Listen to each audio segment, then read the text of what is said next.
Okay, Nistoanagog Natibiksi. My name is Kendrick Fox. I'm the First Nations Métis Inuit Support Worker with Father Leonard Van Tighem in St. Joseph's School.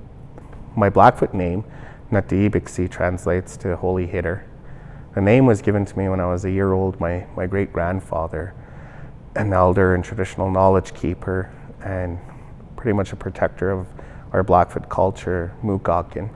I was about 1 month old and I was just baptized that day. It took me about 33 years to find out the story behind my name. My great-grandfather passed away shortly after.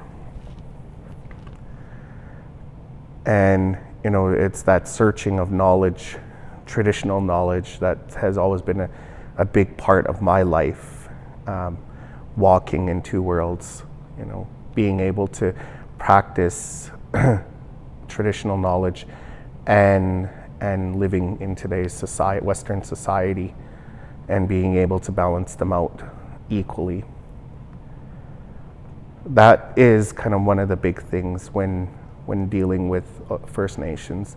We can't assume or talk about First Nations things as ancient peoples or ancient knowledge, because First Nations people still utilize teachings today that are like they're a living thing. They have the stories, the sites, they all have a spirit to them, a living spirit to those stories. And when you present them, they can't be known as ancient history.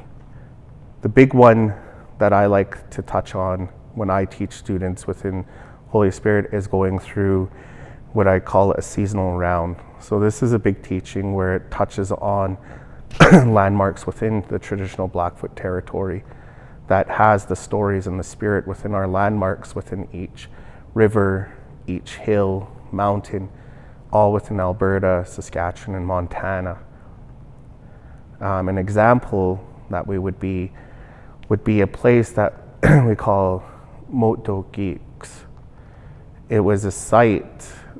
Moto Geeks is actually a society, a holy society that's still around to this day, and they pass on that traditional knowledge that it hasn't been interrupted, but the site that they used is within a seasonal round, and where that site would fall would be around Bow Island area. So that was a very significant area for the Blackfoot people, coming in from the Cypress Hills, but through Montana and all the way into the Rocky Mountains. The Blackfoot people would strategically move from place to place. And within each one of these sites, a story would be told there.